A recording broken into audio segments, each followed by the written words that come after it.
پیارے بچوں، ہمیں اپنی زندگی میں کبھی نہ کبھی کسی نہ کسی بات پر غصہ ضرور آ جاتا ہے، اور انسان کی علامت یہ ہے کہ اسے غصہ آنا چاہیے۔ غصہ آنا تو انسان ہونے کی علامت ہے، لہٰذا غصہ آنا ضروری ہے۔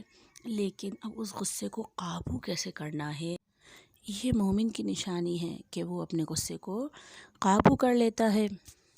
غصے کو قابو کرنے کا نام ہے صبر۔ صبر یعنی اللہ کی راہ کے لیے اپنے آپ کو روک لینا، برداشت کر لینا اور غصہ نہیں کرنا، یہ صبر کہلاتا ہے۔ اور جو صبر کرتا ہے اللہ اسے خوشخبری دیتا ہے اور فرماتا ہے کہ صبر کرنے والوں کو خوشخبری دے دیجیے۔ اور ایک جگہ اللہ تعالیٰ ارشاد فرماتا ہے کہ ان اللہ مع الصابرین، بے شک اللہ صابروں کے ساتھ ہے۔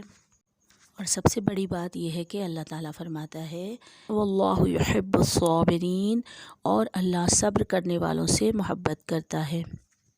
اور مولا علی علیہ السلام ارشاد فرماتے ہیں صبر کرنا، کیونکہ صبر کا پھل میٹھا اور نتیجہ فرحت بخش ہوتا ہے۔ فرحت بخش یعنی خوش کر دینے والا۔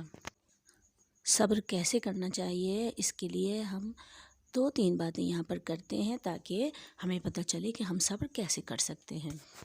اگر کوئی آپ کے ٹوائے سے کھیلنا چاہ رہا ہے جس سے آپ کھیل رہے ہیں تو تھوڑی دیر کے لیے اس کو دے دیجیے، مگر اسے بتا دیجیے کہ اس کو توڑے نہیں، کیونکہ اگر یہ ٹوٹ گیا تو نہ آپ کے کام آئے گا نہ اس کے کام آئے گا۔ اگر کوئی آپ سے ہوم ورک کے لیے آپ کی کاپی لینا چاہتے اور آپ نہیں لینا چاہتے تو پہلے تو نرمی سے اس کو سمجھا دیں۔ اگر وہ پھر بھی نہیں مانے تو اپنے پیرنٹس سے یا اپنے ٹیچر سے کمپلین کر دیں، مگر چھینا جھپٹی نہ کریں ورنہ کاپی پھٹ جائے گی۔ اسی طرح اگر کسی بات پر آپ کو کسی سے اختلاف ہو جائے، یعنی آپ کی بات کوئی نہ مان رہا ہو، تو اس پر چیخنے اور چلانے کے بجائے ہمیں چاہیے کہ ہم نرمی سے اسے سمجھائیں۔ اگر نہ سمجھ میں آئے تو ممی پاپا کو بتا دیں یا اپنے ٹیچر کو بتا دیں، وہ انہیں بہت اچھی طرح سے سمجھا دیں گے۔ اور اسی طرح سے اگر کوئی آپ کو مار رہا ہو تو پلٹ کر آپ بھی مار دیں گے تو دونوں میں کیا فرق رہ جائے گا۔ اس سے بہتر یہ ہے کہ اگر آپ کو کوئی مار رہا ہو تو آپ وہاں سے ہٹ جائیں اور اس کی ممی سے یا اپنی مما سے شکایت کریں تاکہ وہ جا کے انہیں اچھی طرح سے سمجھا دے۔